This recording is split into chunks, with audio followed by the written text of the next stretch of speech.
এই হাদিসটা শোনেন। নবী সাল্লাল্লাহু আলাইহি ওয়াসাল্লাম একদিন ঘুম থেকে উঠলেন ভয়ে পেয়ে, আতঙ্কিত হয়ে। নবীজি ভয়ে পেয়ে আতঙ্কিত হয়ে ঘুম থেকে উঠে বলছেন, লা ইলাহা ইল্লাল্লাহ, লা ইলাহা ইল্লাল্লাহ, ওয়াইলুল লিল আরব, ওয়াইলুল লিল আরব মিন শাররি কাদ ইকতারাব। আরব জাতির জন্য ধ্বংস, আরব জাতির জন্য ধ্বংস। কি ভয়ঙ্কর ফিতনা ধেয়ে আসছে ওদের দিকে, কি ভয়ঙ্কর ফিতনা ধেয়ে আসছে। এবং তিনি হাতের ইশারা করে দেখালেন এইভাবে যে আজকে, নবীজি বলছেন 1400 বছর আগের কথা, 1445 বছর আগের কথা, 1445 বছর আগে নবীজি বলেছেন আজকে, ওই সময় আজকে ইয়াজুজ আর মাজুজের যে দেয়ালের কথা মনে আছে? জুলকারনাইনের সময় দেয়াল, এই দেয়াল এতটুকু পরিমাণ খুলে দেয়া হয়েছে, এতটুকু পরিমাণ খুলে দেয়া হয়েছে 1400 কত বছর আগে। তখন তার স্ত্রী বলছেন, আনুহলিক ওয়াফিনা সালিহিন, আনুহলিক ওয়াফিনা সালিহিন ইয়া রাসূলুল্লাহ, হে আল্লাহ রাসূল সাল্লাল্লাহু আলাইহি ওয়াসাল্লাম, আমাদের মধ্যে ভালো মানুষরা থাকা সত্ত্বেও কি আমরা ধ্বংস হয়ে যাব? আপনি যে বলছেন ওয়াইলুল লিল আরব, আরবদের জন্য ধ্বংস। নবীজি বলছেন, নাম হ্যাঁ, নাম হ্যাঁ, ধ্বংস হয়ে যাবে। ইযা কাসুরাতিল খাবাস, যখন নগ্নতা, বেহায়াপনা, অশ্লীলতা সমাজে রন্ধ্রে রন্ধ্রে ছড়িয়ে পড়বে, তখন আলেম জালেম সব ধ্বংস হবে। এই হাদিসটা অকাট্য হাদিস বুখারী মুসলিমের, মানে এটা সহিহ, এটা বিষয়ে কোনো সন্দেহ নেই। তাহলে নবীজি 1445 বছর আগে বলছেন যে আরবদের জন্য ধ্বংস ধেয়ে আসছে, এবং দেয়াল এভাবে খুলে দেয়া হয়েছে। কাদের দেয়াল? ইয়াজুজ আর মাজুজ। আর ইয়াজুজ আর মাজুজের সাথে আরবদের ধ্বংসকে সম্পর্কিত করা হলো না? ইয়াজুজ আর মাজুজের সাথে আরবদের ধ্বংসকে সম্পৃক্ত করা হলো এবং বেহায়াপনাকে সম্পৃক্ত করা হলো। সরি, তাই না? বুঝতে পারছেন?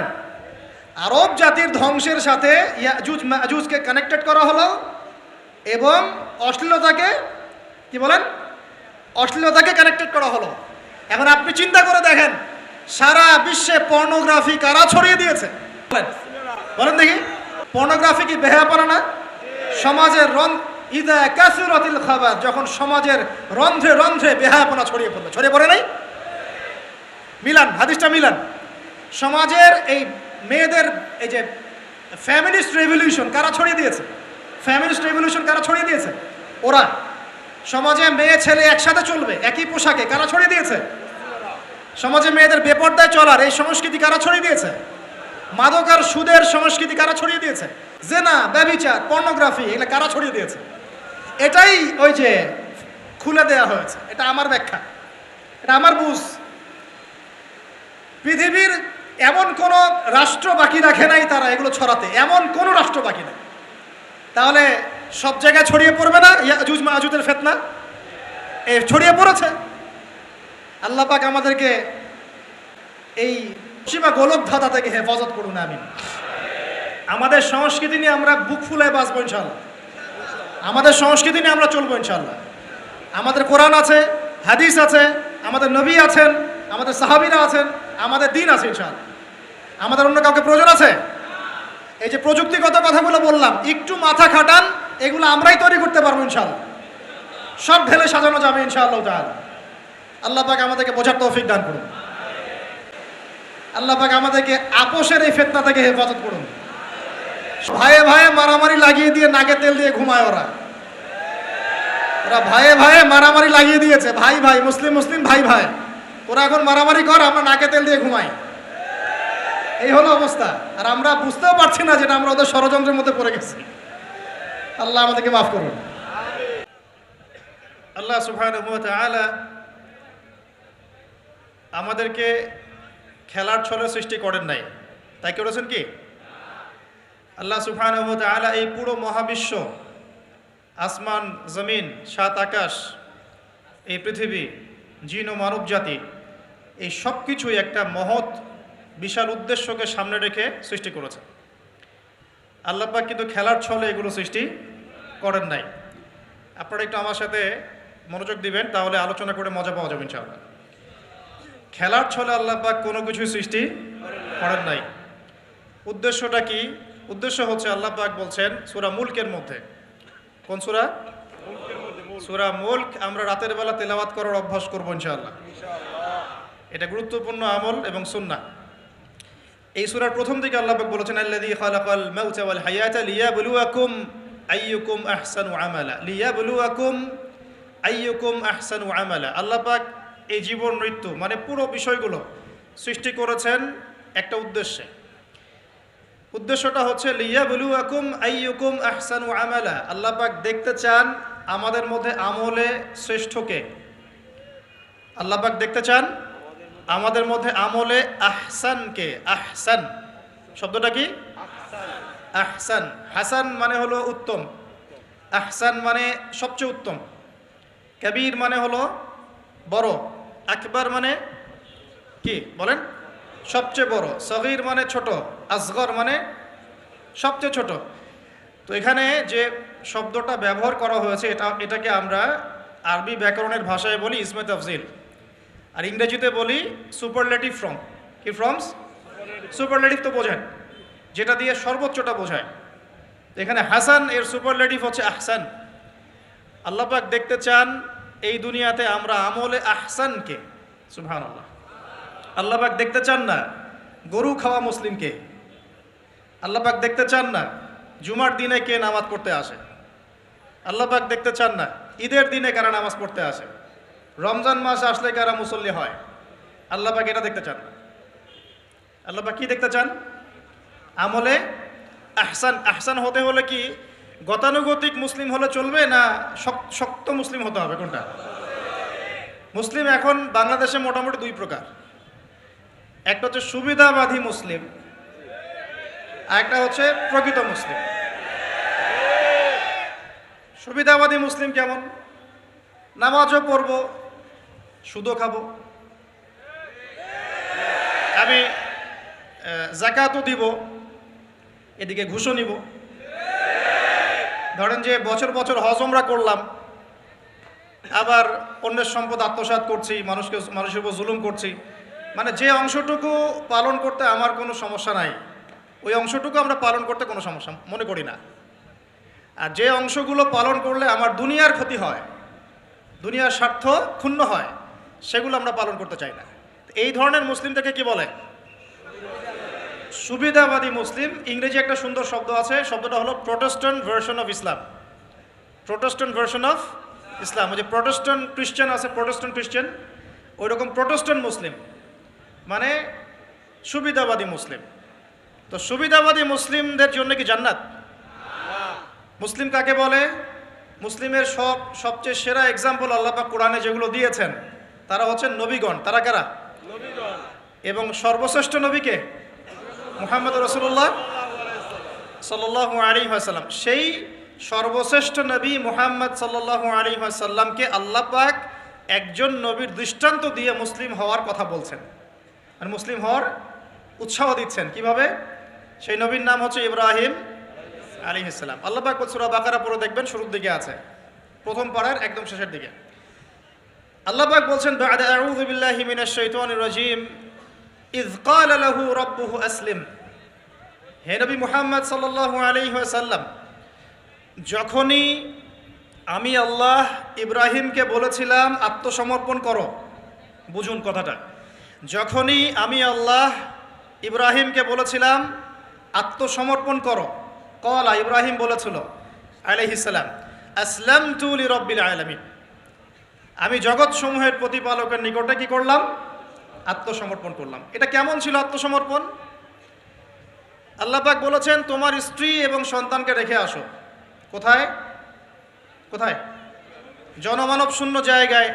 তখন কাবাঘর নির্মাণ হয় নাই, সেখানে খাবারও নাই, পানিও নাই। ইব্রাহিম আলাইহিস সালাম কি বলেছিলেন যে আল্লাহ আপনার এই আদেশের পিছনে যুক্তি কি, দর্শন কি, বিজ্ঞান কি? বলেন তো দেখি। ইব্রাহিম আলাইহিস সালাম কি আঙ্গুল তুলেছিলেন আল্লাহ পাকের আদেশের উপরে? না। এটা হলো মুসলিম। বলেছেন সন্তান বড় হয়েছে, ফালাম্মা বালাগা মাআহু সাইয়া, যখন বাচ্চা দৌড়াদৌড়ি করতে শিখলো, মানে দৌড় দিতে শিখলো বাবার সাথে, তখন তিনি বলছেন ক্বালা ইয়া বুনাই, হে আমার সন্তান, ইন্নী আরা ফিল মানামি আন্নী আযবাহুক, আমি স্বপ্নে দেখেছি আমি তোমাকে জবাই করছি। ফানজুর মাযা তারা, তোমার কি রায় আমাকে বলো। সন্তান ইসমাঈল বলছেন ইয়া বাতি, হে আমার বাবা, ইফআল মা তুমার, আপনাকে যে আদেশ করা হয়েছে আপনি তাই করুন। সাতাজিদুনি ইনশাআল্লাহু মিনাস সাবিরিন, ইনশাআল্লাহ আপনি আমাকে ধৈর্যশীল পাবেন। এই যে বাবা ছেলে, এটা হলো মুসলিম, এটা হলো ইসলাম। ইয ক্বালা লাহু রাব্বুহু আসলিম, আল্লাহ যখন তাকে বলেছেন আত্মসমর্পণ করো, ব্যাস তিনি বিনা বাক্য ব্যয়ে আল্লাহ পাকের হুকুমের সামনে মাথা পেতে দিয়েছেন। এর নাম হলো কি? এখন বলেন এই মানদণ্ডে আমরা কতজন মুসলিম আছি? এখন নামাজের বৈজ্ঞানিক ব্যাখ্যা খোঁজে মানুষ, এখন রোজার বৈজ্ঞানিক ব্যাখ্যা খোঁজে, যাকাতের অর্থনৈতিক ব্যাখ্যা খুঁজি। ব্যাখ্যা তো আছে, আছে না নাই? এই ব্যাখ্যা আমার না জানলেও চলবে।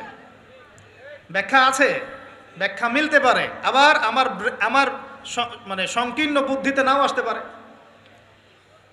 তো আল্লাহ পাক হুকুম করেছেন, ব্যাস যথেষ্ট আমার জন্যে। আল্লাহ পাক হুকুম করেছেন তাওহীদ শিখতে হবে, শিখব। আল্লাহ হুকুম করেছেন 5 ওয়াক্ত সালাত পড়তে হবে, পড়তে হবে। আল্লাহ পাক হুকুম করেছেন যদি আমাদের নেশাব পরিমাণ সম্পদ হয় যাকাত দিতে হবে, ব্যাস দিতে হবে। আল্লাহ পাক মা বোনদেরকে হুকুম করেছেন বালেগা হয়ে গেলে কি করবে?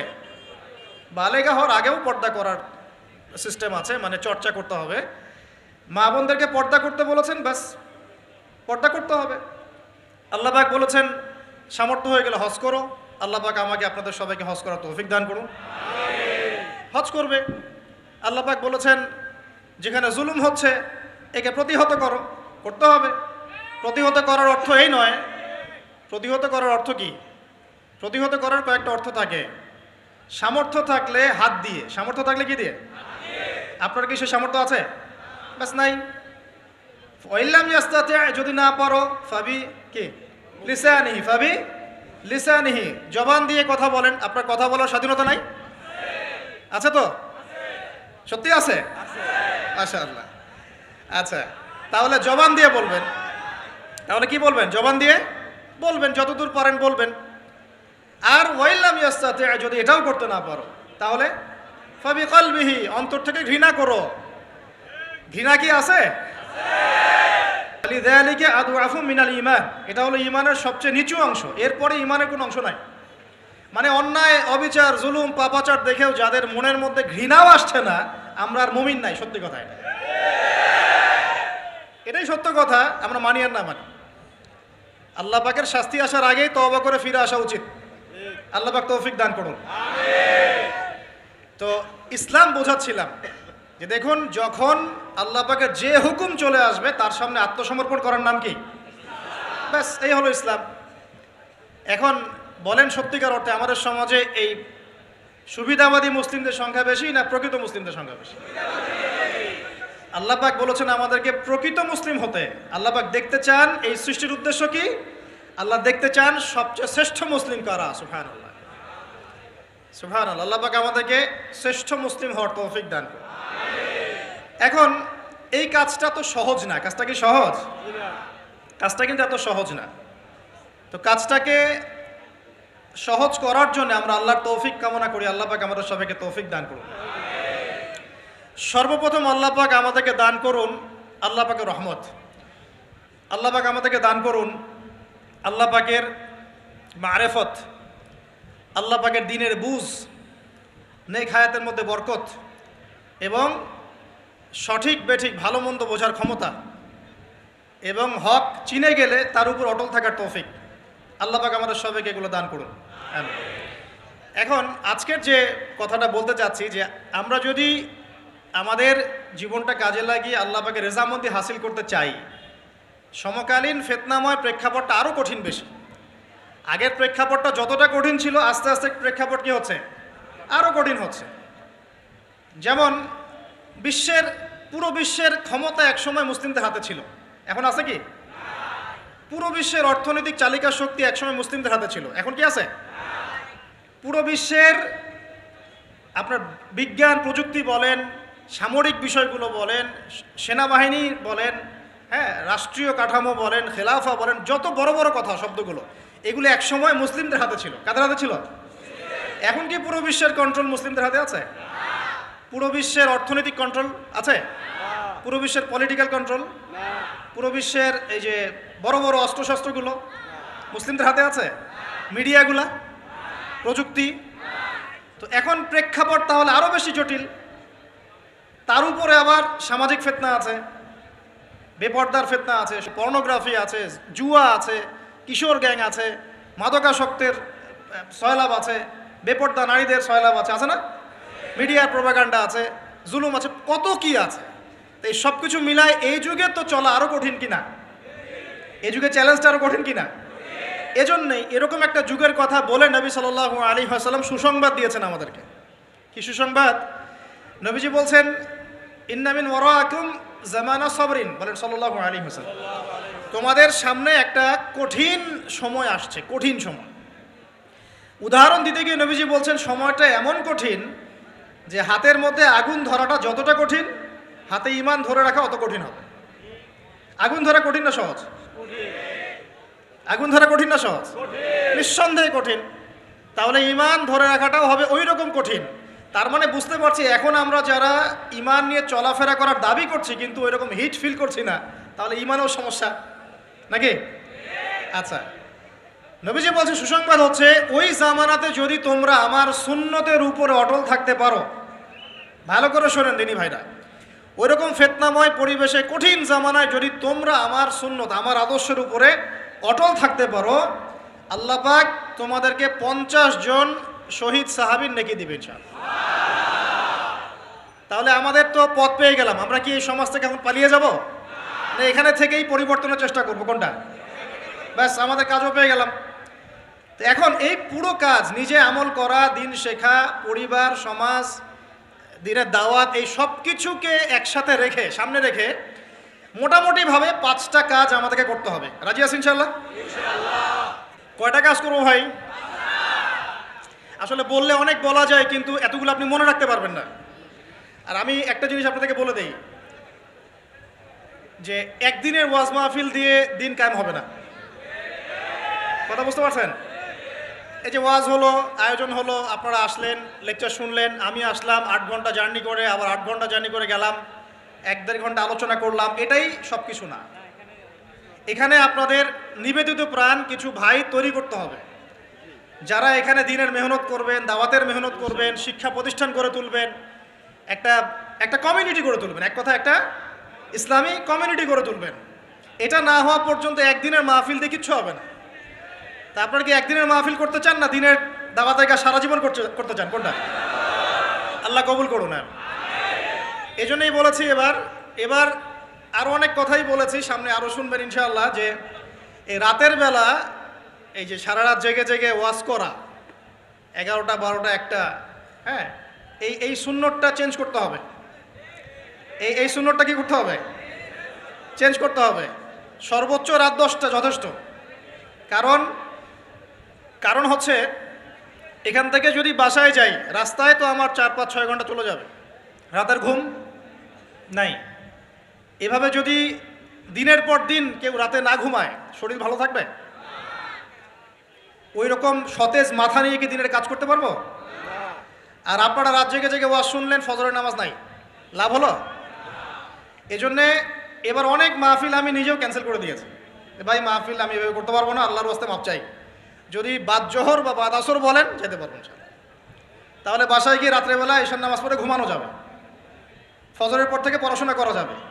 মানে সুন্নতের খেলাফ কোনো কাজ করে কিন্তু দিন কায়েম হবে না। ইনশাআল্লাহ আমি আশা করি অন্যান্য ওলামায়ে কেরামরাও এগুলো নিয়ে কথা বলবেন, এবং আমাদের এই যে চলমান একটা রাত জাগার একটা মানে খারাপ অভ্যাস, এটাকে দূর করতে হবে। এই জন্য 11টা ঠিক আছে, 11টা টাইম পারফেক্ট।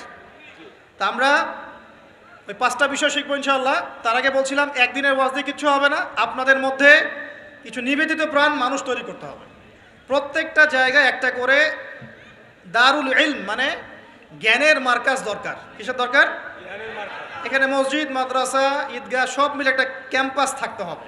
এখান থেকে দিনই ইলম শেখানো হবে, ছেলে মেয়েদেরকে দিন শিক্ষা দেওয়া হবে, মা বোনদের জন্য দিন শেখার ব্যবস্থা থাকবে, জেনারেল শিক্ষিত ভাইদের জন্য কোর্স থাকবে, দাওয়াতের মেহনত থাকবে। এভাবে যখন একটা কমিউনিটি গড়ে উঠবে তখন বাংলাদেশের মধ্যে আরও আমূল পরিবর্তন আসবে ইনশাআল্লাহ। আল্লাহ পাক আমাদের সবাইকে এই কথাগুলো বোঝার তৌফিক দান করুন। তো কথা বললে ভাই অনেক কথা বলা যায়, মোটা দাগে 5টা আমাদের কর্তব্য এখন আল্লাহ পাক আমাদের সবাইকে করার তৌফিক দান করুন। এক নাম্বার হচ্ছে দুনিয়ায় সফল হতে পরকালে আল্লাহ রেজামন্দি হাসিল করতে এবং দ্বীন ইসলামকে আল্লাহর জমিনে বিজয়ী করতে সর্বপ্রথম আমাদের ঐক্যবদ্ধভাবে যে কাজটা করতে হবে সেটা হলো আল্লাহর দ্বীনের জ্ঞান শেখা, আল্লাহর দ্বীনের ইলম অর্জন করা। একদম মুখস্থ করে নেন আজকের লেকচার। কি অর্জন করা? ইলম অর্জন করা, দ্বীনি ইলম অর্জন করা। আপনি দুনিয়াবি ইলমে ডক্টর, ইঞ্জিনিয়ার, পাইলট, ব্যারিস্টার, জজ যাই হন, দ্বীনি ইলম অর্জন করতে হবে। আপনি যেই হন না কেন, যে কেউ হন না কেন, দ্বীনি ইলম আপনাকে অর্জন করতে হবে। কতটুকু অর্জন করতে হবে? কতটুকু? যতটুকু অর্জন করলে আমি শিরক চিনতে পারি, তাওহীদ চিনতে পারি, আমি সুন্নত চিনতে পারি, বেদাত চিনতে পারি, আমি হালাল চিনতে পারি, হারাম চিনতে পারি, আমি হক চিনতে পারি, বাতিল চিনতে পারি, আমি ঈমান ভঙ্গের কারণ জানতে পারি, আমি ওযু, গোসল, নামাজ, একামত, হ্যাঁ, কালিমা, আমাদের এই যে বুনিয়াদী শিক্ষা, দ্বীন ইসলামের বুনিয়াদী শিক্ষা আমাকে অর্জন করতেই হবে। রাজি আছেন ইনশাআল্লাহ? বাংলাদেশের বহু মানুষ নামাজ ঠিক মতো পড়তে জানে না, বহু মানুষ ওযু করতে জানে না, বহু মানুষ ইস্তেনজাও করতে জানে না, আর বহু মানুষ কোরআন তেলাওয়াতও করতে জানে না। কোরআন তেলাওয়াত বিশুদ্ধ করে না শিখলে আপনি আজান দিতে পারবেন না, একামত দিতে পারবেন না, আপনি নামাজে দাঁড়িয়ে আল্লাহু আকবার বলে সানা পড়তে, সূরা ফাতিহা পড়তে, আরেকটা সূরা মেলাতে, রুকুর তাসবিহ, সিজদার তাসবিহ, তাশাহুদ, দুরুদ, মাসুরা এগুলো শুদ্ধ করে পড়তে পারবেন না। আর শুদ্ধ করে যদি না পড়েন অর্থ বিকৃত হয়ে যাবে প্রচুর। মানে আমরা তো নামাজকে কি যে বানিয়ে ফেলেছি, আল্লাহ মাফ করুন, সুবহানাল্লাহ। মানে নতুন নতুন কত শব্দ বের করে ফেলেছি নামাজের মধ্যে আর কি। একটু অর্থের পার্থক্যের কারণে ঈমান কুফরের মতো অবস্থা চলে আসতে পারে। বিশুদ্ধ করে তাজবিদ সহকারে কোরআন তেলাওয়াত করা শিখতে হবে প্রথমে আপনাকে। মাদ্রাসায় যেতে হলে যাবেন, মক্তবে যেতে হলে যাবেন, প্রয়োজনে টিচারকে বাসায় নিয়ে এসে যদি পড়তে পারেন পড়েন, যেভাবে হোক আপনাকে কোরআন তেলাওয়াত শিখতেই হবে। আল্লাহ পাক তৌফিক দান করুন। আমরা নামাজের মধ্যেই বলছি আলহামদুলিল্লাহ, আলহামদুলিল্লাহি রাব্বিল আলামিন। কি এটা? এটা কি পড়লেন মন্ত্র? আলহামদুলিল্লাহি রাব্বিল আলামিন এটা কি? আলহামদুলিল্লাহ, এই যে আলহামদু শব্দটা সঠিক করে উচ্চারণ করতে পারছেন অনেকে। আলহামদু মানে সমস্ত প্রশংসা আল্লাহর জন্য। আলহামদুলিল্লাহ সমস্ত প্রশংসা। আলহামদুলিল্লাহ কি? আলহামদুলিল্লাহ মানে সমস্ত নিন্দা আল্লাহর জন্য। নাউজুবিল্লাহ। আমার কথা কি বিশ্বাস করছেন না? ওলামায়ে কেরামকে জিজ্ঞাসা করেন। কুল হু আল্লাহু আহাদ এটা কি? কুল হু আল্লাহু আহাদ মানে কি? তো কুল মানে খাও, কুল মানে কি? কুল হু আল্লাহু আহাদ, বলুন তিনি আল্লাহ এক। শব্দের অর্থ আছে তো? বলছে কুলহু সূরা, সূরাটার নাম কি কুলহু? কুলহু বলে কোনো শব্দ আছে? কুল একটা শব্দ, হুয়া আলাদা শব্দ। কুল হুয়া আল্লাহু আহাদ, কুল হুয়াল্লাহু আহাদ। এই তো আমরা কত ভুল করি পদে পদে। সামি আল্লাহু লিমান হামিদা আছে না? সামি আল্লাহ, আল্লাহ তার কথা শোনেন, লিমান হামিদা যে তার প্রশংসা করে, মানে যে আল্লাহর প্রশংসা করে আল্লাহ তার কথা শোনেন। এন্ড আমরা শব্দ বানিয়েছি সামি আল্লাহ হুলিমান হামিদা। তো হুলিমান হামিদা কি শব্দ? হুলিমান হামিদা বলে কোনো শব্দ আছে? সামি আল্লাহু লিমান হামিদা, সামি আল্লাহু লিমান হামিদা। তো এই যে পদে, আমি বলতে গেলে নামাজ নিয়ে রাত পার হয়ে যাবে। পদে পদে পদে পদে আল্লাহু আকবার শব্দটা, আল্লাহু আকবার, আল্লাহু আকবার বানিয়ে দেয়। আকবার, আকবার মানে কি? অনেকের আজান শুনে মনে হয় যে গিয়ে একটা পিটন লাগাই দিয়ে, একামত শুনলে মনে হয় যে একটা পিটন লাগাই দেয়। কাতকা মাতি সালা, কাতকা মাতি সালা, এটা আবার কি? এগুলো কি? মানে এই যে এগুলো কেন হচ্ছে জানেন? একটাই কারণে, কারণ বিশুদ্ধ করে আমরা কুরআনুল কারীম তেলাওয়াত করা শিখছি না। তো দিন কায়েম করবে, দাওয়াতের কাজ, মেহনত, জিহাদ, একামতে দিন, কত বড় বড় কথা। আজ বেসিক এই কোরআন তেলাওয়াত করা শেখার নাম নাই। আমরা ইয়াংদের মধ্যে একটা সমস্যা দেখছি এখন, ফ্যান্টাসি। ফ্যান্টাসি ফ্যান্টাসি মানে আগে হয়তো মানে বিপথে ছিল, হেদায়েত পেয়েছে, ইসলামের দিকে এসেছে, এখন অনেক বড় বড় স্বপ্ন। মাশাআল্লাহ, স্বপ্ন দেখা ভালো, বড় বড় স্বপ্ন, বড় বড় ইচ্ছা। অনলাইনে বসে গরম করে ফেলছে একদম, ফেসবুক গরম, ইউটিউব গরম, হ্যাঁ, ব্লগ দিয়ে ভর্তি গরম। কিন্তু বেসিক যে কোরআন তেলাওয়াতটা করা শিখবে সেটা ঠিক নয়। 3 মাস কোরআনটা তেলাওয়াত করা শিখবে একজন আলেমের কাছে? নাই। একটা কোর্স লঞ্চ করে দেন 6 মাস ক্লাস করবে না, প্রথমে 1 মাস ক্লাস করে পরে নাই 5 মাস নাই। তো এইভাবে ভাই দিনের হয়তো সামান্য কিছু খেদমত হতে পারে, সামগ্রিক পরিসরে ইসলাম বিজয়ী হবে না। এক কথায় আমরা যদি এই যুগের আবু বকর, ওমর, ওসমান, আলী রাদিয়াল্লাহু আনহুম আজমাইন হতে না পারি, তাহলে এই যুগের সেই ইসলামী খেলাফা বাস্তবায়িত হবে না। এটা হলো মূল কথা। আর এই পথের প্রথম কাজটাই হচ্ছে দ্বীনি ইলম অর্জন করা। আর ইলম অর্জন করাটা আপনার জন্য কি? নফল, মুস্তাহাব, সুন্নত না ফরজ? এটা কে বলেছেন? রাসূলুল্লাহ সাল্লাল্লাহু আলাইহি ওয়াসাল্লাম বলেছেন, তালাবুল ইলমি ফরিদাতুন আলা কুল্লি মুসলিম। তালাবুল ইলম মানে জ্ঞান অর্জন করা, ফরিদা ফরজ মানে কি? ফরজ মানে বাধ্যতামূলক। আলা কুল্লি মুসলিম, কুল্লি মানে কি? প্রত্যেক। কুল্লি মানে কি? কুল্লু মানে প্রত্যেক মুসলমানের উপরে, প্রত্যেক মুসলমান যে মুসলমান দাবি করে নিজেকে, কালিমা পড়েছে, তার উপরে জ্ঞান অর্জন করা ফরজ করেছেন আল্লাহ। আপনি কোরআন তেলাওয়াত না শিখে থাকতে পারবেন না, তো এটা আপনার উপর ফরজ করা হয়েছে। নামাজ কি পড়ছেন, কি বলছেন, এটা আপনাকে শিখতে হবে, তো এটা ফরজ করা হয়েছে। আজান দেওয়া শিখতে হবে, ইকামত দেওয়া শিখতে হবে, ইমামতি করার যোগ্যতা অর্জন করতে হবে। এই মালয়েশিয়ার একটা ভালো জিনিস দেখলাম যে ওখানে প্রাইমারি লেভেল থেকে, মানে স্কুল লেভেল থেকেই এই মাদ্রাসা এবং মানে জেনারেল এটা আলাদা করে করে কোনো প্যাটার্ন করা নাই, এটা একসাথেই প্যাটার্নটা করে দেয়া। মানে আপনি স্কুলে ভর্তি হলে, স্থানীয় স্কুলে বা কলেজে যেভাবে তারা সিস্টেম করেছে, ইসলামের বুনিয়াদী শিক্ষাটা বাধ্যতামূলক শিখতে হবে। যে কেউ, তাদের সিভিলিয়ানদের মধ্যে যে কেউ ইমামতি করতে পারে। মাশাআল্লাহ, এটা আমাদের করা উচিত ছিল না? আমরা কি মুসলিম প্রধান দেশের অধিবাসী না? আমরা জোর দাবি জানাই যে শিক্ষা ক্ষেত্রে একটা আমূল পরিবর্তন নিয়ে আসতে হবে ইনশাআল্লাহ। একদম প্রাইমারি লেভেল থেকে ইসলামিক শিক্ষাকে আমাদের দেশে বাধ্যতামূলক করা হোক। মাদ্রাসা শিক্ষা মাদ্রাসায়, আবার সেকুলার শিক্ষাতে, এই দুদিকে চলছে। তাহলে একজন ব্যক্তি যে এই যে স্কুলে ভর্তি হলো, আপনার ছেলে এখানে 10 বছর পড়বে, এসএসসি পরীক্ষা দিবে, এইচএসসি, তারপরে অনার্স মাস্টার্স, এই 20 বছরে ইসলামটা শিখবে কি? যতটুকু শিখছে এই শিক্ষাটা তো প্র্যাকটিক্যালি প্রয়োগও করতে পারছে না। আর এই জায়গা থেকে যখন কেউ উঠে আসছে, তখন সে তো উম্মার দায়িত্ব নিতে পারছে না। তাহলে ব্যাপারটা কি এমন যে আমরা এদিকে শুধু দুনিয়ার চর্চা করব, আর মাদ্রাসা লাইনে যারা পড়ে তারা দিনের চর্চা করবে? দিন চর্চা করার, দিন পালন করার, প্রচার প্রসারের আমাদের কোনো অধিকার নাই? তাহলে এই শিক্ষাটা অর্জন করলে কি আমরা কি সবাই কি খারাপ হয়ে যাব? আমরা যদি ইসলামিক শিক্ষা শুরু থেকে দেওয়ার চেষ্টা করি বাচ্চাদেরকে, প্রাইমারি লেভেল থেকে, আমাদের বাচ্চারা কি নষ্ট হয়ে যাবে? এই জিনিসটা আল্লাহ পাক আমাদের সমস্ত ঊর্ধ্বতন কর্তৃপক্ষদেরকে বোঝার তৌফিক দান করুন। আল্লাহ পাক আমাদের ঊর্ধ্বতন কর্তৃপক্ষদেরকে এই বিষয়টা বোঝার তৌফিক দান করুন যে ইসলামী শিক্ষায় কল্যাণ ছাড়া অকল্যাণ কিছু নাই। এখানে যদি অন্য ধর্মাবলম্বী কেউ থাকেন, সে তার ধর্ম চর্চা করবে, কোনো সমস্যা? আমরা আমাদের ধর্ম শিখবো ইনশাআল্লাহ। তো এই জিনিসটা আমাদের বুনিয়াদী শিক্ষা। এখন যদি আপনি না পারেন, এখন আপনার কাছে ওই পাওয়ার নাই, ক্ষমতা নাই, ইমপ্লিমেন্টের সুযোগ নাই, তাহলে কি করবেন? তাহলে এখন যে আপনি 20 বছর পড়াশোনা করে ফেলেছেন জেনারেল লাইনে, এখন কি করবেন? এখন আপনার জন্যে কিছু অপশন খোলা আছে। এক, স্থানীয় বরেণ্য ওলামায়ে কেরাম যারা আছেন তাদের সাথে পরামর্শ করে সিলেবাস তৈরি করে নিয়ে পড়াশোনা করুন, এটা একটা অপশন। 2, আপনারা কিছু দিনী ভাই ব্যাচ করে ওলামায়ে কেরামের কাছে গিয়ে একটা করে কিতাব শেষ করেন।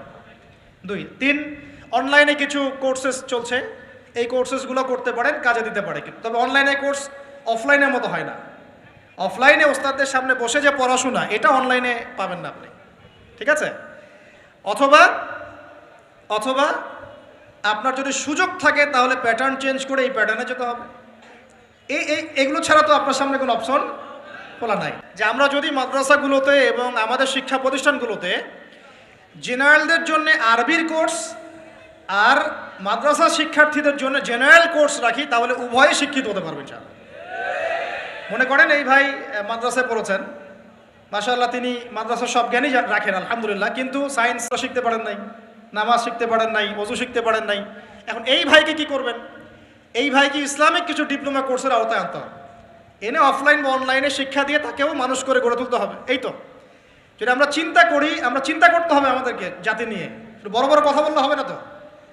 যুব সমাজের এখন যে অবস্থা, আপনি সামনে একটা ভয়ঙ্কর বিকলাঙ্গ যুব সমাজ দেখতে পারবেন। মস্তিষ্ক বিকৃত হয়ে গেছে এদের মোবাইল ফোন দিয়ে। মোবাইল ফোন, পর্নোগ্রাফি, মেয়েদের ফিতনা, হারাম অ্যাফেয়ার্স, মাদক, জুয়া, টিকটক, এই করতে করতে এদের মস্তিষ্কর সুস্থতা নষ্ট হয়ে গেছে। আল্লাহর কসম, আল্লাহর কসম করে বলছি, এরা সুস্থ না। একটা চিত্র খুব কমন দেখতে পারবেন, 10টা-20টা ছেলে গোল হয়ে বসে আছে ফোন নিয়ে, সবার মনোযোগ নিচের দিকে।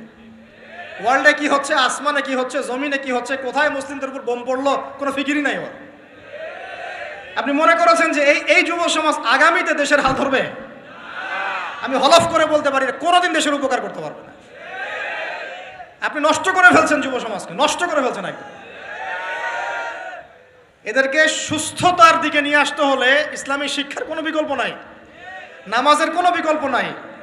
এদেরকে সামাজিক কাজে লাগিয়ে দিতে হবে, সোশ্যাল কাজে, সামাজিক উন্নয়নমূলক কাজে, এই যে মানবতার সেবামূলক কাজে, প্র্যাকটিক্যাল কিছু কাজে, কিছু বানাও, কিছু করো, সায়েন্স নিয়ে ঘাটাঘাটি করো, কিছু প্রযুক্তি উদ্ভাবন করো, তোমরা কিছু করো।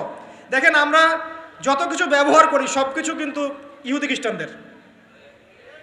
এই যে আমি যে মাইকে কথা বলছি, এই মাইকে ইসলামের বড় বড় কথা বলছি, এই মাইকটাও দেখা যাবে যে মুসলমান তৈরি করে নেয়। তাহলে এটা কি কাম্য ছিল? আর এই বিশ্বের যত শিক্ষার বুনিয়াদ, এই বুনিয়াদী শিক্ষা দিয়েছে মুসলিমরা। বিশ্বাস না করলে খালি আপনি 1200 বছর ইতিহাসটা পড়ে দেখেন। ইবনে সিনার নাম শুনেছেন? চিকিৎসা বিজ্ঞান দাঁড়িয়ে আছে ইবনে সিনার উপরে, নাম শুনে নেই? জাবির ইবনে হাইয়ানের নাম শুনেছেন? এই কেমিস্ট্রি না থাকলে আপনি ওষুধ তৈরি করতে পারবেন না। কেমিস্ট্রি না থাকলে কি পারবেন না?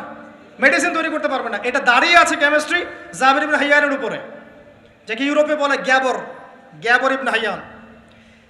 এরকম নাম প্রচুর আছে।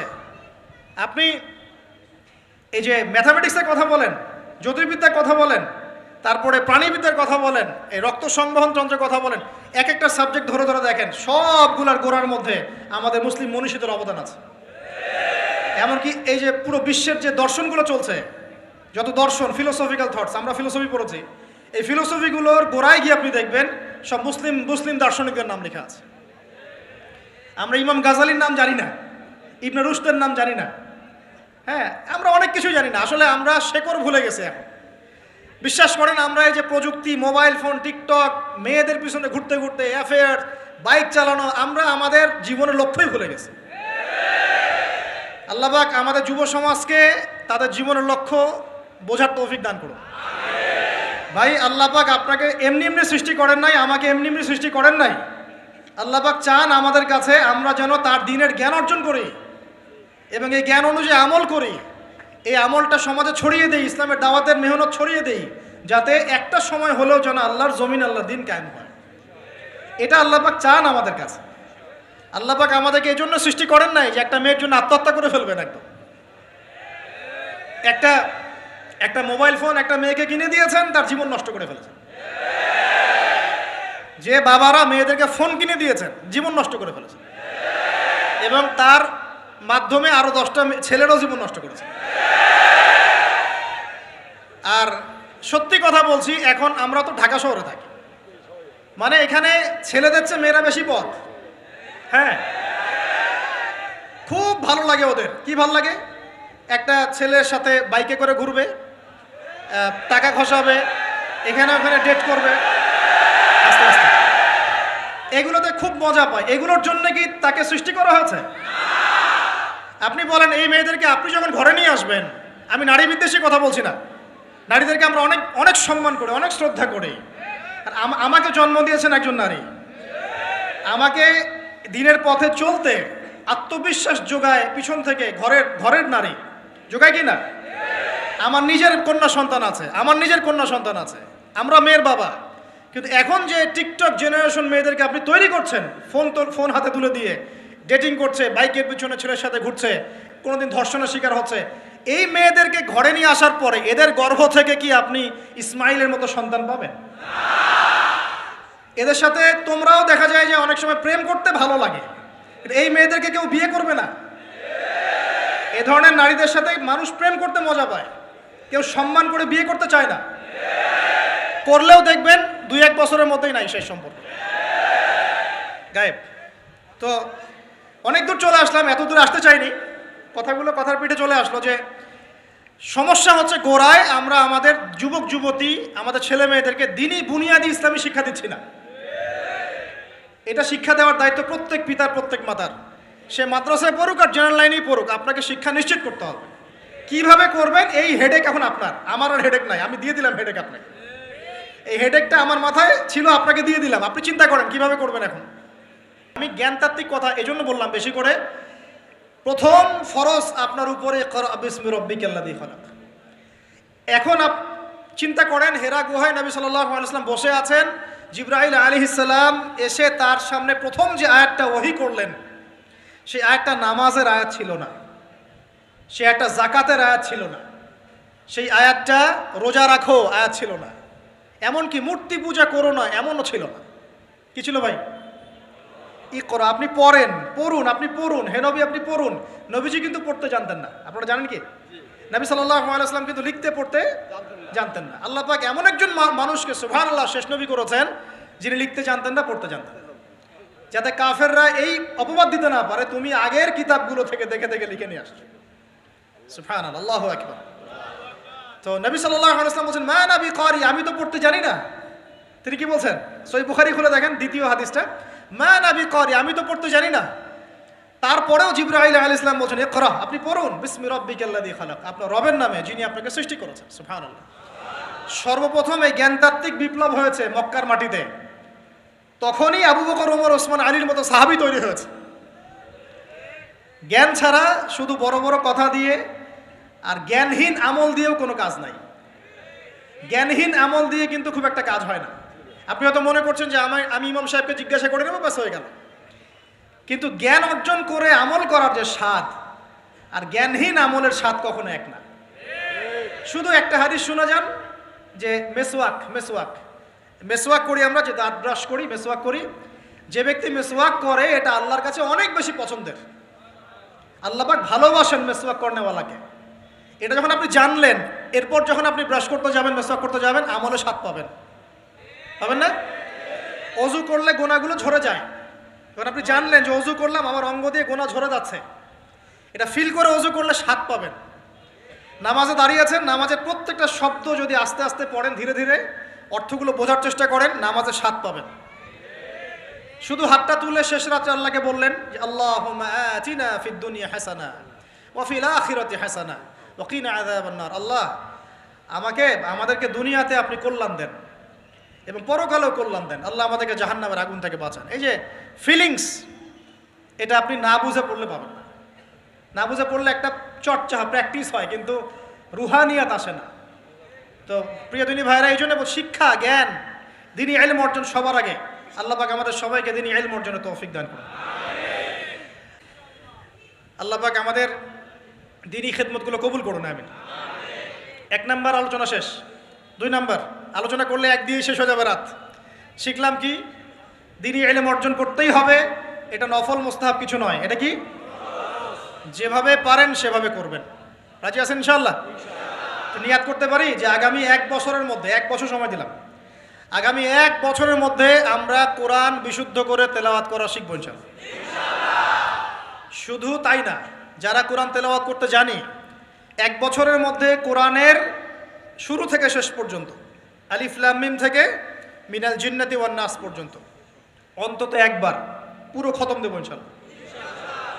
আর যারা আরও ভালো পড়তে পারি, দ্রুত পড়তে পারি বা হাফেজা কোরআন আছি, 1 বছরের মধ্যে আলিফ লাম মিম থেকে মিনাল জিন্নাতি ওয়ান নাস অন্তত একবার যে কোনো একটা তাফসীর বা অনুবাদ পড়ে দেখবো ইনশাআল্লাহ। পারা যাবে ইনশাআল্লাহ? একটা তাফসীর বাসায় কিনবেন, মাস্ট বি। যারা বিগিনার, মানে নতুন শিখছেন, নতুন পড়া শিখছেন, তারা কিনবেন মারিফুল কোরআন। কি কিনবেন? এগুলো কিন্তু ভাই ওয়াজ না, এটা আপনার সাজেশন। ওয়াজ করলে সুর করে অনেক ওয়াজ করা যায় কি না? এই কথাগুলো আপনার জীবনে কাজে দিবে ইনশাআল্লাহ, সারা জীবন কাজে দিবে ইনশাআল্লাহ। যারা বিগিনার, মানে আপনি শুরু করেছেন প্রথম, বড় বড় বই আগে ধরতে যাবেন না, আগে মানে নিচু লেভেলের বইগুলো, নিচু লেভেল বলতে সহজ বইগুলো আগে পড়বেন। প্রথম পড়বেন তাফসির পড়তে গেলে মারিফুল কোরআন, যারা বিগিনার, যারা অনেক পড়াশোনা করছেন, চর্চা করছেন, ভালো কোন তাফসির পড়ব ফিক্স করতে পারছেন না, দুটো তাফসির বলুন। এক হচ্ছে তাফসির ইবনে কাসির, তাফসির ইবনে কাসির, এটা পড়তে পারেন, হাদিস দিয়ে করা আছে তাফসিরটা। অথবা আমার সবচেয়ে ফেভারিট তাফসির, সেটা হলো তাফসিরে জালালাইন। তাফসিরে, এটা রহমতের বৃষ্টি, চিন্তা করেন না। কিসের বৃষ্টি? বদরের যুদ্ধের আগের রাত্রে বৃষ্টি হয়েছে। বদরের যুদ্ধের আগের রাত্রে কি হয়েছে? ওই বৃষ্টির সম্পর্কে আল্লাহ পাক বলেছেন এটা হলো রহমতের বৃষ্টি, যাতে তোমাদের কলব শক্ত হয়। আর আমাদের হাতে এখন 15-20 মিনিট সময় আছে, আমরা গুটিয়ে নিব। তো তাফসির কোনটা পড়বেন বিগিনাররা? তাফসিরে মারিফুল কোরআন, ঠিক আছে, বাংলা অনুবাদ আছে। আর যারা একটু স্টাডি করেন বেশি, তারা পড়বেন ইবনে কাসির এবং জালালাইন। জালালাইনটা সবচেয়ে মজা পাবেন, স্বাদ পাবেন, অনেক কিছু আছে এর মধ্যে। জালালাইনের মধ্যে এত এত রস আছে, এত নূর আছে, মারিফত আছে, যেটা আমি অন্য অন্য তাফসিরে পাই না। আল্লাহ পাক লেখককে জান্নাতুল ফিরদাউস দান করুন। দুজন সংকলন করেছেন। তো এরপরে আমরা ইলম অর্জনের পরে দ্বিতীয় যে কাজটা করা দরকার পুরো গ্লোবাল প্রেক্ষাপটে এবং উম্মার জন্য, ব্যক্তিগত পর্যায়ে, সব ক্ষেত্রে দ্বীনের স্বার্থে, সেটা হলো ইলম অনুযায়ী আমল করতে হবে। ইলম অনুযায়ী আমল শুরু হবে ভাই আগামীকাল থেকে না, আজকে রাত থেকে ইনশাল্লাহ। আগামীকাল থেকে আমল না, এখন থেকে আজকে রাত থেকে আমল ইনশাল্লাহ। এই রাতের আমল কি? ঘুমানোর সময় ঘুমানোর সুন্নত, সূরা মুলক তেলাওয়াত করবেন, আয়াতুল কুরসি পড়বেন, সূরা ফাতিহা, ফালাক, নাস, ইখলাস, পারলে সূরা ওয়াকিয়া ইত্যাদি পড়ে নিজেকে দম করে নেবেন, ব্যাস, তারপরে ঘুমিয়ে যাবেন। ঘুমানোর সময় আল্লাহুম্মা বিইসমিকা আমুতু ওয়া আহইয়া, এই সময় দোয়া কবুল হবে। বৃষ্টির সময় কি হয়? আচ্ছা, আমরা মাঝখানে দোয়া করে নেই, বৃষ্টি যদি শেষ হয়ে যায় আবার আমরা দোয়া করে আল্লাহ পাক আমাদের সবাইকে দ্বীনি ইলম অর্জনের তৌফিক দান করুন। আমাদের সবাইকে আল্লাহ পাক দ্বীনি ইলম অনুযায়ী বেশি বেশি আমল করার তৌফিক দান করুন। আল্লাহ পাক বক্তা শ্রোতা সবাইকে, খাস করে আমাদের যুব সমাজকে আল্লাহ পাক লম্বা নেক হায়াত দারাজ করুন। আল্লাহ পাক আমাদের সবাইকে আদর্শ পরিবার করে দিন। আমাদের সন্তানদেরকে আল্লাহ পাক মানুষ করার তৌফিক দান করুন। আমাদেরকে আল্লাহর ঘর জিয়ারতের তৌফিক দান করুন। আল্লাহ পাক আমাদের সবাইকে দিন রাত দাওয়াতের কাজ করার তৌফিক দান করুন। আল্লাহ পাক আমাদের সবার মধ্যে যে অসুস্থতাগুলো আছে, সমস্ত অসুস্থতা আল্লাহ দূর করে দিন। আল্লাহ পাক আমাদের হায়াতে রিজিকে বরকত দান করুন। আল্লাহ পাক আমাদের মা বোনদেরকে পর্দায় থাকার তৌফিক দান করুন। আল্লাহ পাক আমাদের সমাজ, আমাদের রাষ্ট্র, আমাদের প্রশাসন, আমাদের সরকার সবাইকে হেদায়েত করুন। আল্লাহ পাক আমাদের মধ্যে আপোষে মিল মহব্বত দান করুন। আল্লাহ পাক আমাদেরকে আল্লাহর জমিনে আল্লাহর দিন কায়েমের তৌফিক দান করুন। 2 নম্বর কাজ, ইলম অনুযায়ী আমল করা। ইলম অনুযায়ী আমল শুরু হবে কালকে থেকে, এখন থেকে। আমল করা মানে হচ্ছে এক কথায় আমাদের জীবনের প্রতিটা কাজ রাসূলুল্লাহ সাল্লাল্লাহু আলাইহি ওয়াসাল্লামের সুন্নাহ মাফিক করব ইনশাআল্লাহ। রাজি আছি তো ইনশাআল্লাহ? এই ঘুম থেকে শুরু হবে। আপনার ঘুমটা এখন সুন্নাহ মাফিক হবে, আমারটা কিন্তু হবে না। এই যে রাত্রে করে আমরা জার্নি করছি, এটা সুন্নাহ মাফিক হচ্ছে না। আল্লাহর কাছে মাফ চাই, আল্লাহ পাক ওজর দেখবেন ইনশাআল্লাহ। তবে অভ্যাস করবেন এশার নামাজের পরেই কি করতে? ঘুমাতে, যাতে করে তাহাজ্জুদে আপনি উঠতে পারেন। ওই বরকতময় সময় আল্লাহ পাক প্রথম আকাশে নেমে আসেন। কিভাবে নেমে আসেন এটা বোঝার বা জানার দরকার নাই আমার।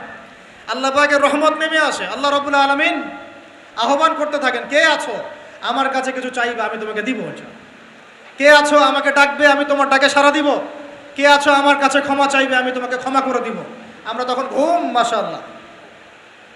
কারণ আমরা টিকটক চালিয়েছি 3টা পর্যন্ত, ফেসবুক ইউটিউবিং করেছে 2:30-3টা পর্যন্ত। শেষ রাত্রে আল্লাহ পাক যখন নেমে আসে, আহ্বান করেন, নাফরমান গাফেল বান্দা আমরা ঘুমিয়ে থাকি। আস্তাগফিরুল্লাহ। অথচ ওই সময়ে যে দোয়াই করা হবে আল্লাহ কবুল করবেন ইনশাআল্লাহ। আমাদের দোয়ার অভাব, কত দোয়া, কত চাওয়ার জন্য হুজুরের কাছে আসতে হয় না। চাওয়ার জন্য শেষ রাত্রে জায়নামাজে দাঁড়িয়ে যান, আল্লাহ কবুল করবেন ইনশাআল্লাহ। শেষ রাত্রে যদি আমরা জাগতে না পারি, আমাদের দ্বারা দিন কায়েম হবে না ভাই। সাহাবীরা যারা বদর, উহুদ, খন্দকে যুদ্ধ করেছেন, তারা শেষ রাত্রের দরবেশ ছিলেন। শেষ রাত্রের দরবেশ, আর দিনের বেলা ঘোড়সাওয়ার। কি বুঝলেন? শেষ রাত্রে দরবেশ মানে একদম আল্লাহওয়ালা মানুষ, শেষ রাত্রে চোখের পানিতে জায়নামাজ ভিজে যাইতো, দাড়ি ভিজে যাইতো। এই মানুষগুলো আবার দিনের বেলা ছুটতেন, ঘোড়া ছুটাতেন, তাদের হাতে ইসলাম বিজয় লাভ করেছে। অতএব শেষ রাত্রে জাগার অভ্যাস করে আল্লাহ পাক তৌফিক দান করুন। সাউন্ড শুনতে পাচ্ছেন? আচ্ছা, ঠিক আছে। তাহলে আমল শুরু হবে আজকে থেকে, রাত থেকে। তারপর দিন ঘুম থেকে উঠলেন, ফজর নামাজ জামাতে পড়বো না? নামাজের পরে তেলাওয়াত করবো না? জিকির আজগার করবো না? তারপর একটু পড়াশোনা করবো কিনা? খাওয়া দাওয়া কেমন হবে? 7 পেট নাকি নবী সুন্নাহ মাফিক? কাফেররা খায় 7 পেট। কয় পেট? আর মুমিন বান্দা খায় পেটের 3 ভাগের 1 ভাগ। খাওয়ার টেবিলে হেরে গেলে যুদ্ধের মাঠে জিততে পারবেন না। খাওয়ার টেবিলে হেরে গেলে যুদ্ধের মাঠে জিততে পারবেন না। যুদ্ধ মানে আদর্শিক যুদ্ধের কথা বলছি, ইলেকশনের যুদ্ধের কথা বলছি না। ঠিক আছে, আল্লাহ মাফ করুন। তো এই সিজনগুলো আসলে অনেক ভাই মারা যায় কিনা? আল্লাহ পাক আমাদেরকে আপোষের এই ফিতনা থেকে হেফাজত করুন। ভাইয়ে ভাইয়ে মারামারি লাগিয়ে দিয়ে নাকে তেল দিয়ে ঘুমায় ওরা ভাইয়ে ভাইয়ে মারামারি লাগিয়ে দিয়েছে। ভাই ভাই, মুসলিম ভাই ভাই, ওরা এখন মারামারি কর, আমরা নাকে তেল দিয়ে ঘুমাই। এই হলো অবস্থা। আর আমরা বুঝতেও পারছি না যেটা আমরা ওদের ষড়যন্ত্রের মধ্যে পড়ে গেছি। আল্লাহ আমাদেরকে মাফ করুন। অনেক ইসলামপন্থী ভাই এখানে নেমে পড়েন, কি মনে করে নামেন আল্লাহ ভালো জানেন। তবে জেনে রাখেন, এই পথে নবী সাল্লাল্লাহু আলাইহি ওয়াসাল্লামের দাওয়াত এবং ইকামতের দিন ছিল না। নবী সাল্লাল্লাহু আলাইহি ওয়াসাল্লামের পথেই দিন কায়েম হবে ইনশাআল্লাহ। আল্লাহ পাক আমাদেরকে পশ্চিমা গোলক ধাঁধা থেকে হেফাজত করুন। এখন আসেন ভাই, তাহলে আমরা আমাদের জীবনের প্রত্যেকটা কাজ যদি নবী সুন্নাহ মাফিক করি, এলেম অনুযায়ী আমল হয়ে যাবে ইনশাআল্লাহ। রাজি আছি তো ভাই? ব্যাস এতটুকু কথা। এখন শুধু কি ব্যক্তিগত আমলই আমার দিনের অন্তর্ভুক্ত, না আমার পরিবার, সমাজ, অর্থনীতিও আছে? কোনটা? আমার পারিবারিক জীবন তাহলে কার সুন্নত মোতাবেক চলবে? নবীর সুন্নত না পশ্চিমা সুন্নত? আর পরিবারগুলো পশ্চিমা সুন্নতে চলে না? পশ্চিমা কালচার। জন্মদিন করেন, বিবাহ বার্ষিকী করেন, আরো কত কি করেন, হ্যাঁ তাই না? সাজগোজ থেকে শুরু করে কাপড় চোপড়, পোশাক আশাক, বাথরুমের টয়লেট পর্যন্ত। বাথরুমের টয়লেট তো সব ইংলিশ নাকি? তো নবী সুন্নাহ মাফিক এখানে তো আপনি বসতে পারবেন না। নবী সুন্নাহ মাফিক এখানে আপনি বসতে পারবেন না। তো মালয়েশিয়ার একটা কনফারেন্সে বলে আসছিলাম যে নবী সুন্নাহ মাফিক বসা মানে হচ্ছে বাম পায়ে ভর দিয়ে ডান পায়ে একটু উঁচু করে বসা। ইলম অর্জন করতে থাকেন, হাদিসের মধ্যে পাবেন। নবী সাল্লাল্লাহু আলাইহি ওয়াসাল্লাম ইস্তেনজা করতে বসতেন বাম পায়ে ভর দিয়ে ডান পায়ে একটু উঁচু করে। যারা এভাবে বসে তাদের ইস্তেনজা খুব সুন্দর হয়, ক্লিয়ার হয়ে যায়। আর আপনি ইংলিশ টয়লেটে বসেন দেখি, কেমনে বসবেন? পারবেন? তাহলে এই যে বললাম, প্রতিটা জায়গায় ফিতনা। তো বাসায় অ্যাটলিস্ট এমন ওয়াশরুম রাখেন যেখানে নবী সুন্নাহ মাফিক ইস্তেনজা করা যায়। আর যখন সফর করবেন দেশের বিভিন্ন জায়গায়, তখন দেখবেন মাশাআল্লাহ আরও লেটেস্ট পদ্ধতি আছে। ছোট ছোট কিছু গামলা রেখে দেওয়া হয়েছে, ওখানে দাঁড়ায় করতে হবে, বসার কোনো অপশন নাই। আর সব সমান মাপের। মনে করেন একজন লম্বা 5 ফিট, একজন 6 ফিট, একজন 4 ফিট 3 ফিট। এখন কেমনে কি ধরে কিভাবে করবে? মাপটা কিভাবে সমান করবে বলেন তো? একটা হাদিস আমার বুঝে আসছে এই সফর করতে করতে, সেটা হচ্ছে, আমি কখনো বলিনি এভাবে যে পশ্চিমা সভ্যতা হচ্ছে ইয়াজুজ আর মাজুজ, এটা আমি বলি নাই। কিন্তু আমি বুঝতে পারছি, আমি ভিতর থেকে ফিল করছি, আপনি একমত হন না হন, যে ওদের মধ্যে ইয়াজুজ আর মাজুজের খাসলত বা চরিত্র আছে 100%। আমি একটা হাদিস বলি, শেষ করে দিব, আর সময় নেই, 10 মিনিট আছে। এই হাদিসটা শোনেন। নবী সাল্লাল্লাহু আলাইহি ওয়াসাল্লাম একদিন ঘুম থেকে উঠলেন ভয়ে পেয়ে, আতঙ্কিত হয়ে। নবীজি ভয়ে পেয়ে আতঙ্কিত হয়ে ঘুম থেকে উঠে বলছেন, লা ইলাহা ইল্লাল্লাহ, লা ইলাহা ইল্লাল্লাহ। তখন তার স্ত্রী পাশে যিনি শুয়ে আছেন তিনি বলছেন, নবী সাল্লাল্লাহু আলাইহি ওয়াসাল্লাম বলছেন, ওয়াইলুল লিল আরব মিন শাররি ক্বাদ ইখতারাব। আরব জাতির জন্য ধ্বংস, কি ভয়ঙ্কর ফিতনা ধেয়ে আসছে ওদের দিকে, কি ভয়ঙ্কর ফিতনা ধেয়ে আসছে। এবং তিনি হাতের ইশারা করে দেখালেন এইভাবে, যে আজকে নবীজি বলছেন 1400 বছর আগের কথা, 1445 বছর আগের কথা, 1445 বছর আগে নবীজি বলেছেন আজকে ওই সময় আজকে ইয়াজুজ আর মাজুজের যে দেয়ালের কথা মনে আছে? জুলকারনাইনের সময় দেয়াল, এই দেয়াল এতটুকু পরিমাণ খুলে দেয়া হয়েছে, এতটুকু পরিমাণ খুলে দেয়া হয়েছে 1400 কত বছর আগে? তখন তার স্ত্রী বলছেন আনুহলিক ওয়াফিনা সালিহিন, আনুহলিক ওয়াফিনা সালিহিন ইয়া রাসূলুল্লাহ, হে আল্লাহ রাসূল সাল্লাল্লাহু আলাইহি ওয়াসাল্লাম, আমাদের মধ্যে ভালো মানুষরা থাকা সত্ত্বেও কি আমরা ধ্বংস হয়ে যাব? আপনি যে বলছেন ওয়াইলুল লিল আরব, আরবদের জন্য ধ্বংস। নবীজি বলছেন নাম হ্যাঁ, নাম হ্যাঁ, ধ্বংস হয়ে যাবে। ইযা কাসুরাতিল খাবাস, যখন নগ্নতা, বেহায়াপনা, অশ্লীলতা সমাজে রন্ধ্রে রন্ধ্রে ছড়িয়ে পড়বে, তখন আলেম জালেম সব ধ্বংস হবে। এই হাদিসটা অকাট্য হাদিস বুখারী মুসলিমের, মানে এটা সহিহ, এটা বিষয়ে কোনো সন্দেহ নেই। তাহলে নবীজি 1445 বছর আগে বলছেন যে আরবদের জন্য ধ্বংস ধেয়ে আসছে এবং দেয়াল এভাবে খুলে দেয়া হয়েছে। কাদের দেয়াল? ইয়াজুজ আর মাজুজ। আর ইয়াজুজ আর মাজুজের সাথে আরবদের ধ্বংসকে সম্পর্কিত করা হলো না? ইয়াজুজ আর মাজুজের সাথে আরবদের ধ্বংসকে সম্পৃক্ত করা হলো এবং বেহায়াপনাকে সম্পৃক্ত করা হলো, সরি, তাই না? বুঝতে পারছেন? আরব জাতির ধ্বংসের সাথে ইয়াজুজ মাজুজকে কানেক্টেড করা হলো এবং অশ্লীলতাকে, কি বলেন, অশ্লীলতাকে কানেক্টেড করা হলো। এখন আপনি চিন্তা করে দেখেন, সারা বিশ্বে পর্নোগ্রাফি কারা ছড়িয়ে দিয়েছে? বলেন দেখি, পর্নোগ্রাফি কি বেহায়াপনা না? সমাজের ইদা কাসুরাতিল খাবাস, যখন সমাজের রন্ধ্রে রন্ধ্রে বেহায়াপনা ছড়িয়ে পড়লো, ছড়িয়ে পড়ে নাই? মিলান, হাদিসটা মিলান। সমাজের এই মেয়েদের এই যে ফ্যামিলিস্ট রেভলিউশন কারা ছড়িয়ে দিয়েছে?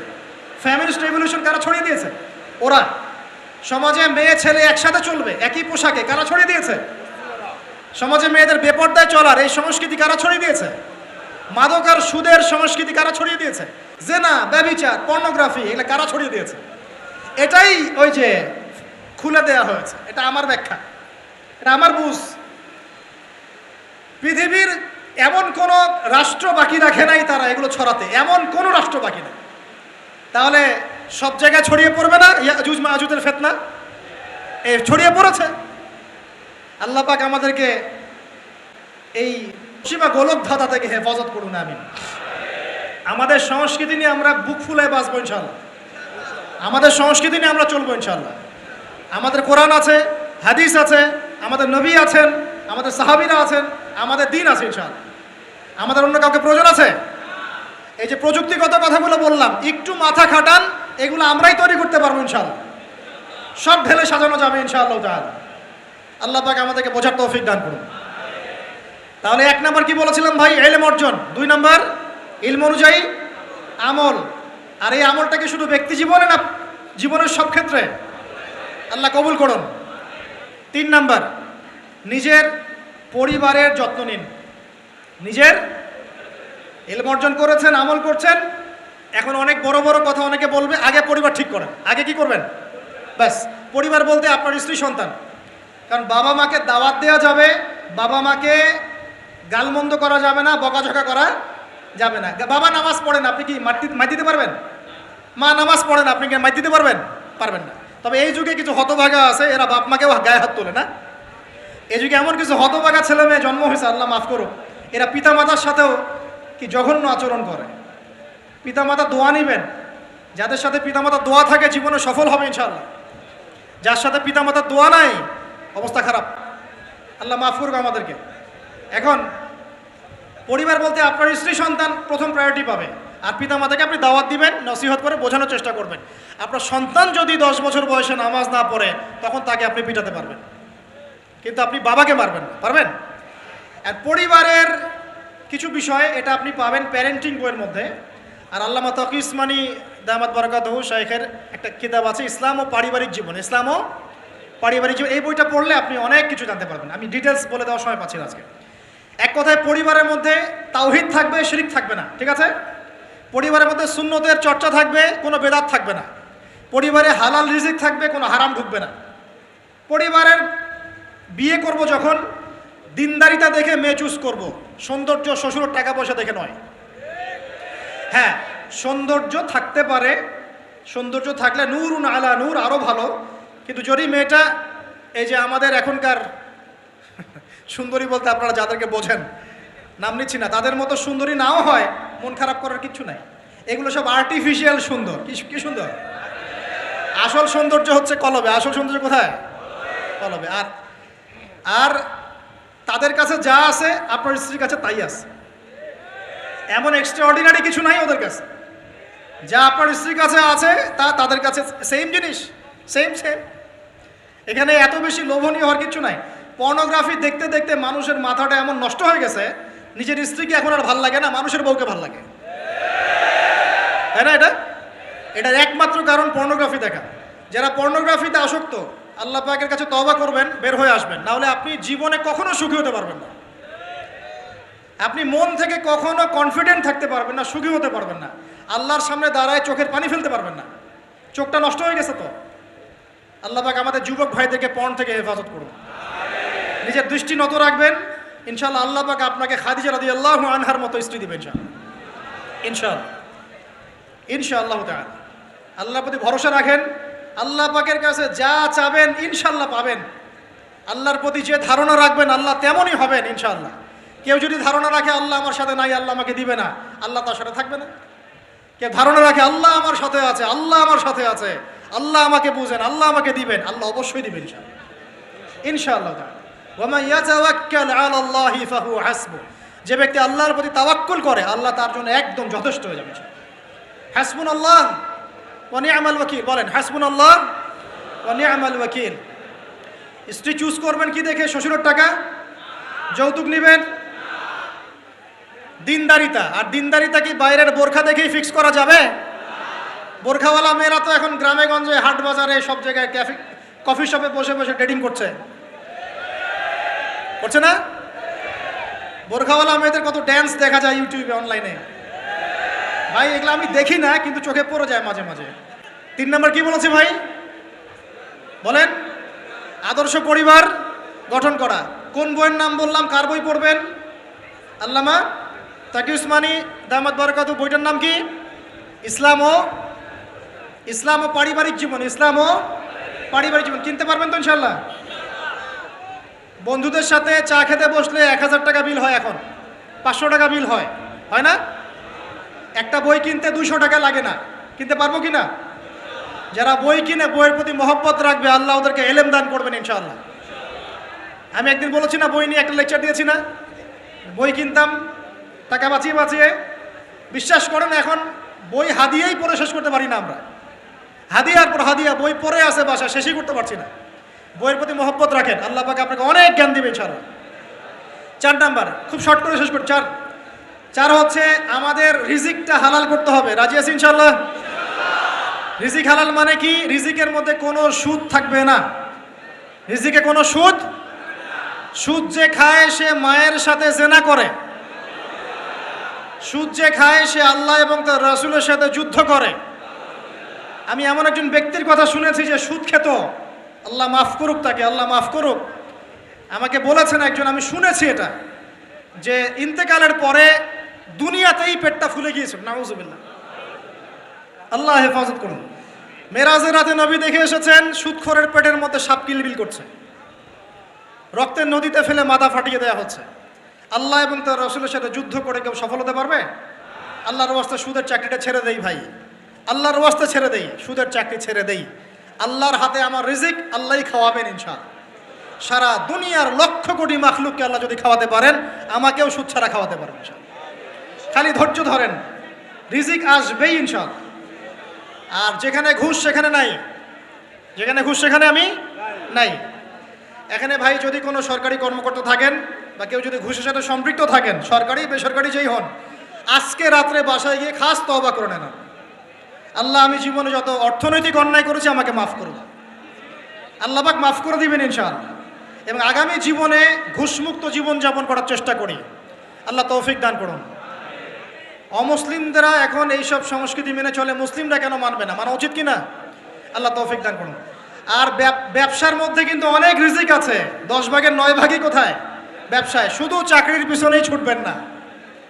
আর চাকরি যদি করেন অনেস্টির সাথে করবেন, উদ্যোক্তা হন।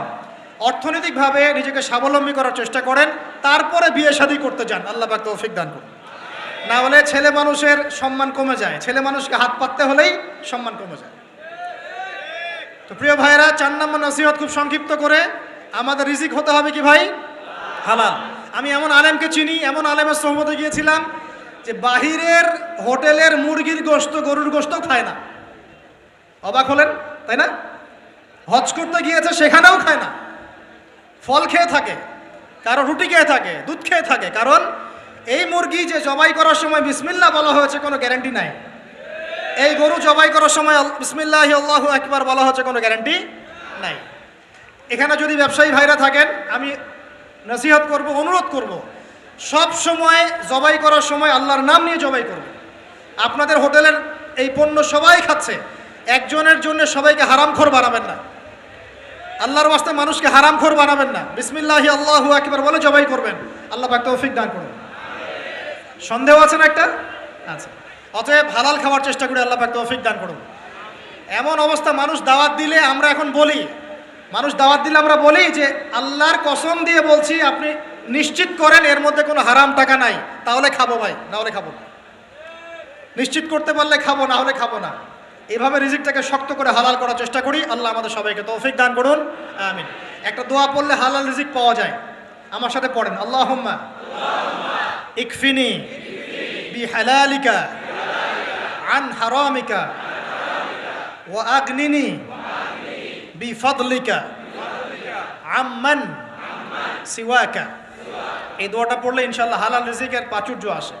আল্লাহ তৌফিক দান করুন। আর 5 নম্বর হচ্ছে ভাই, ইলম অর্জন, আমল, পরিবার গঠন এবং হালাল খাওয়ার সাথে আমাদের সবাইকে, প্রত্যেক মুসলিম ভাইকে, শুধু আলেম, দায়ী, মুআল্লিম, ইমাম সাহেব তাদের জন্য নয়, প্রত্যেক মুসলিম ভাইকেই কমপক্ষে পার্ট টাইম দাওয়াতি কাজ করতে হবে। রাজি আছি? কমপক্ষে পার্ট টাইম, ফুল টাইম না হোক, কমপক্ষে পার্ট টাইম দাওয়াতি কাজ করতে হবে। ডক্টর জাকির নায়েক স্যার এই কথা বলেন। তিনি বলেন যে প্রত্যেক মুসলমানকে, কনভারসেশনের মধ্যে এক ফাঁকে বলছিলেন যে প্রত্যেক মুসলমানকে কমপক্ষে পার্ট টাইম, দিনে 1 ঘন্টা, দিনে আধা ঘন্টা, দিনে 2 ঘন্টা দাওয়াতি কাজ করতে হবে।